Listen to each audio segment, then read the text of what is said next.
Okay, check this out. That quick bite you grab, you know, the snack, the little habit. What if I told you it's actually fueling a massive, multi-billion-dollar global industry? I mean, it's almost hard to imagine the scale. It's absolutely true. It seems like such a small thing, right? An individual purchase. Yeah. But collectively, it's driving this explosive growth worldwide. The speed and the sheer size of this market, it's genuinely eye-opening, and it tells us a lot about, how our lifestyles are shifting. Exactly. So today we're doing a deep dive into this relentless expansion, the global snack food market.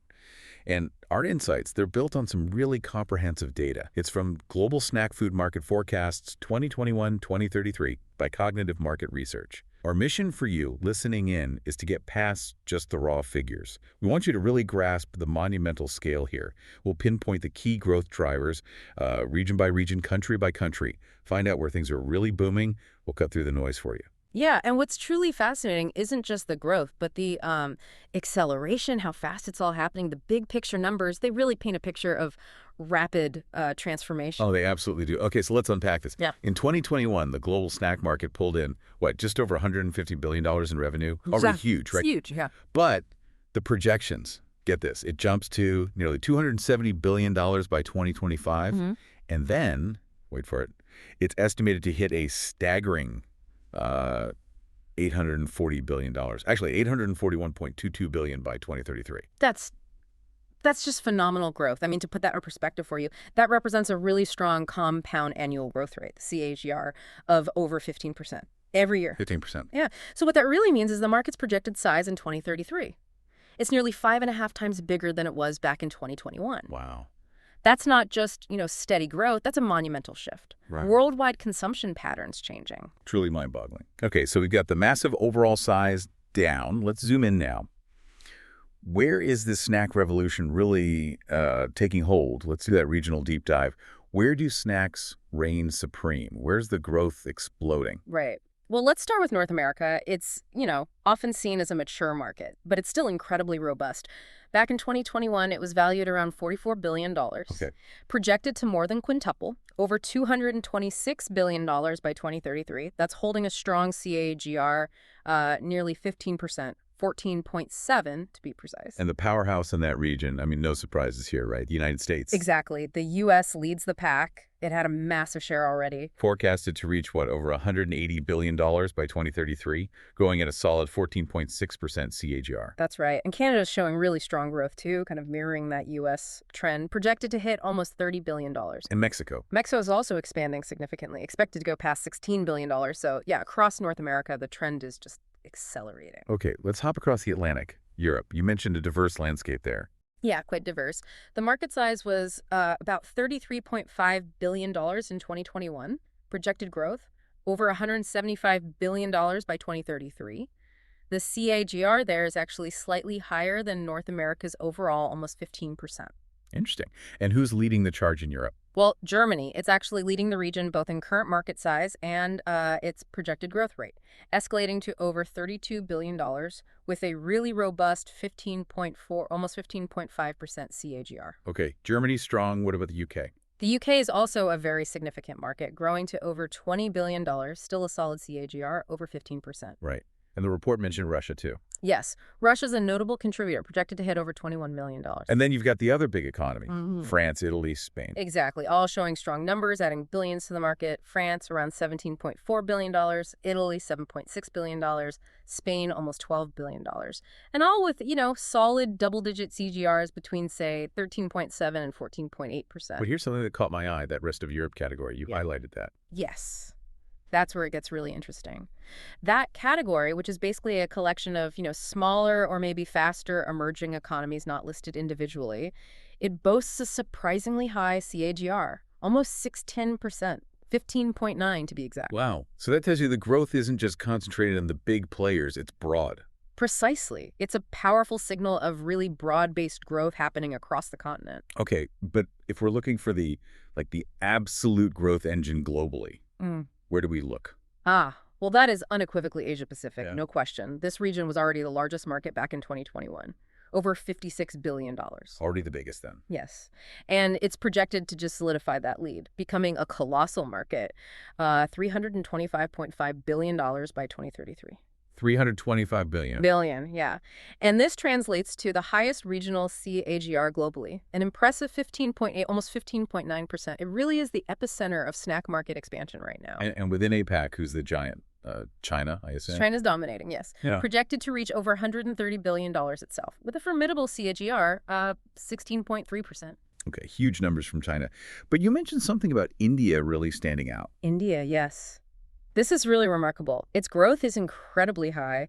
It's projected to go from just over $10 billion in 2021 to over $63 billion by 2033, 53 billion. at an astonishing CAGR of 16.4%. So India's growth rate is even slightly higher than China's? Slightly higher, yes, making it one of the absolute fastest growing major country markets anywhere in the world.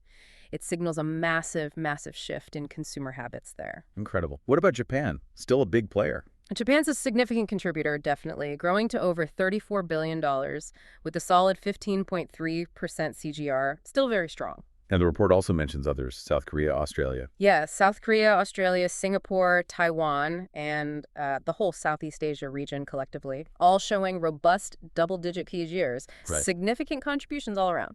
But wait, there was another restive category here that was even more explosive, right? Absolutely. The rest of APAC category, this Yeah. is where you see the highest CAGR globally, almost 18%, Yeah, 17.88%. 18%. Yeah. I mean, this just points to immense untapped potential, rapid expansion across numerous emerging Asian markets. It's truly a hotbed for the snack industry. Okay, incredible stuff happening in Asia Pacific. Let's keep moving. South America, what are we seeing there? South America is showing significant emerging opportunities. The market was around $9.2 billion in 2021, growing strongly to over $61 billion projected by 2033.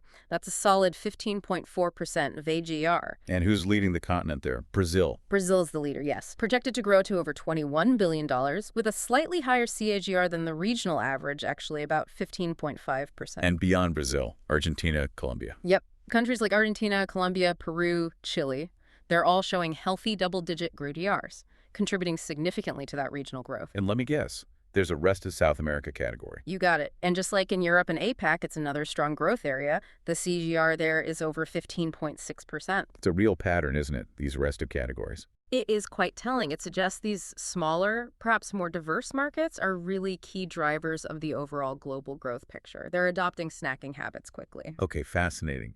Now let's pivot. The Middle East. You've mentioned slightly different patterns there. Yeah, a distinct market, steady growth, but comparatively different dynamics maybe.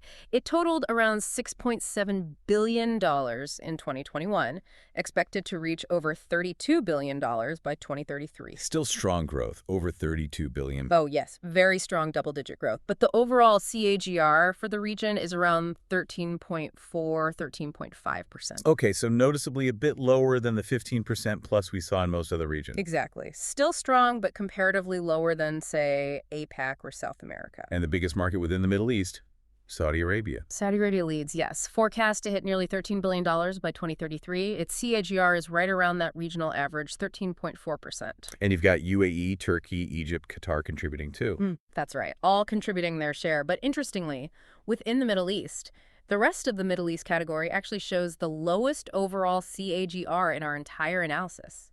Just under 13%, 12.8%. Huh. That is interesting. So unlike the other rest of the categories, this one isn't outpacing the leaders. Correct. And this, it raises a good question for you, our listener. Why the difference? What factors might be influencing this compared to, say, Asia Pacific? Is it population density? Different disposable income trends? Maybe unique cultural eating habits or meal structures? Good point. The data really does spark curiosity about those underlying cultural or economic factors. Okay, one more region to cover, Africa. Currently the smallest market, but growing. Yes, the smallest baseline, but definitely growing. From around $3.8 billion in 2021, it's projected to hit over $19.5 billion by 2033. That's a solid 14% per CAGR overall. And the key players there, South Africa, Nigeria. South Africa leads the market, expected to reach over $8.3 billion by 2033. And Nigeria is a significant contributor as well, projected to surpass $5 billion. Both showing KGRs around 14%, slightly varying. Okay, so we've toured the globe. Let's try and connect the dots here. What are the big takeaways? Well, first, I think it's the undeniable power of those restive categories we kept seeing. The high CAGRs in rest of APAC, rest of Europe, rest of South America. It really shows significant growth happening widely, often outside the biggest headline economies. Right, these might be untapped markets or just lots of smaller markets adding up. They're adopting snacking fast. Exactly. Second, you really have to highlight India's surge again. Yeah, that 16.4% CAGR is stunning. It makes it one of the fastest growing major country markets globally. That's more than just a number. It signals a fundamental shift in consumer behavior, in eating habits, in a country with, immense population. Something big is changing in how people eat there. Definitely. And third, it's interesting to contrast those growth rates, like we touched on with the Middle East. It's overall lower, though still strong, C of GR, compared to the really explosive rates in Asia Pacific. It invites you, the listener, to think about why, what's different, population, income, culture, food traditions. What does a slightly lower snacking rate tell us about daily life or meal structures there? Fascinating angles to consider. But the main thread, the big story. The big story is clear. Yeah. Despite all these regional nuances, the acceleration of snack consumption is truly a worldwide phenomenon. A global snacking surge affecting nearly every corner of the planet. Plain and simple. Sure. So, to recap it all, the global snack food market, it's not just big, it's experiencing incredible, consistent, and importantly, accelerating growth. Remember that 5.5 times bigger projection by 2033 compared to 2021. Hard to forget. It's a multi-hundred-billion-dollar industry rapidly heading towards, well, potentially the trillion-dollar mark in the not-too-distant future, driven by forces reshaping how we all eat. Which brings us perfectly to our final thought for you to chew on. Given this pervasive, rapid global growth of snacking, what are the bigger implications? What does this mean for broader consumer trends, for dietary shifts on a global scale? Does it change the future of traditional meals in different cultures? What does this undeniable rise of snacking really tell us about modern lifestyles? Maybe even about yours. Up to think about.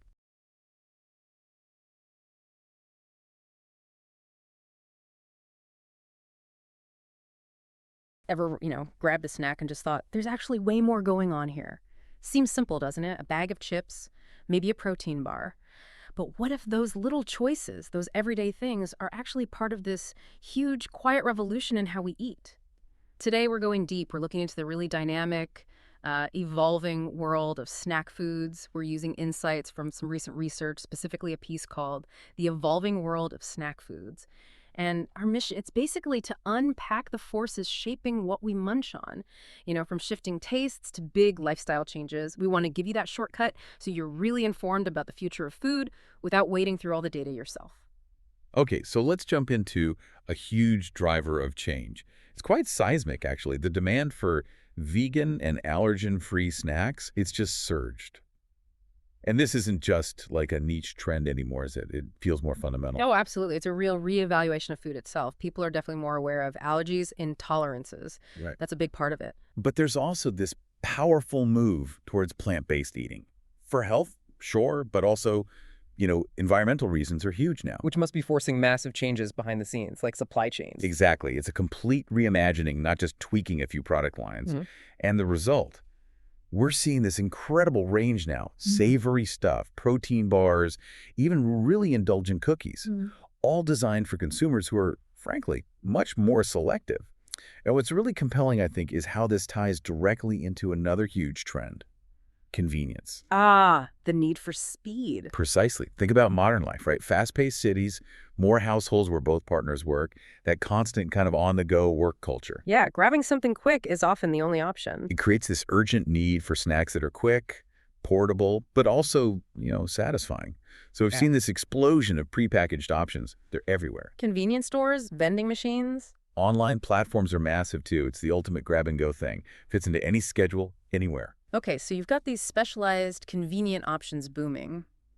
But what does that mean for, let's say, the more traditional snacks, the classics? Are they facing hurdles? Because, let's be honest, when you think classic snack, health concerns often pop up. That's a major headwind, absolutely. The perception, often reality, of high sodium, high sugar, trans fats, a big challenge. And the links to health issues are becoming clearer. Unfortunately, yes. Yeah. These ingredients are linked to the rising chronic problems like obesity, hypertension, diabetes, heart issues. It's serious. But what's critical now, I think, is that it's moved beyond just avoiding the bad stuff. Oh, how so? It's become this consumer-led push. Hmm. People want snacks to actually contribute to their well-being, not just be a treat. So reading labels is standard practice now. Like never before. They're demanding serious reformulation. Manufacturers aren't just taking out artificial colors anymore. They're getting creative, adding things like gut-friendly prebiotics, adaptogens for stress, even new proteins from fungi or algae. It's pushing boundaries. Wow, that's a huge leap from just 10 years ago. And thinking bigger picture, the COVID-19 pandemic must have played a role here too. It really shifted things at home. Oh, massively. It cemented a lot of these changes. Snacking traditionally was often about comfort, maybe indulgence. Right, little treat. But during lockdowns, with everyone hyper-focused on health, immunity, wellness, people started looking for more from their snacks. They wanted functional benefits, tangible health boosts, not just empty calories. Interesting. Was that everywhere? It was especially noticeable in places like the UK, France, Spain. In-home snacking just became part of the daily routine there. And manufacturers, they responded fast, rolling out snacks fortified with vitamins, minerals, other functional ingredients. So that better for you idea isn't just a passing phase then. Definitely not. It feels like a lasting shift, a deeply embedded consumer expectation now. Okay, so it's really clear the snack world is, well, it's incredibly dynamic right now. It's being shaped by all these demands, healthier, more convenient, more inclusive options, and that's just driving constant innovation, completely redefining what having a snack even means. Exactly. And that brings us to a really important question, I think, for you, the listener. With snacking culture being redefined like this, how does it actually impact your daily choices? And maybe more broadly, what does all this tell us about where our relationship with food and wellness is heading in the next few years? Something to think about.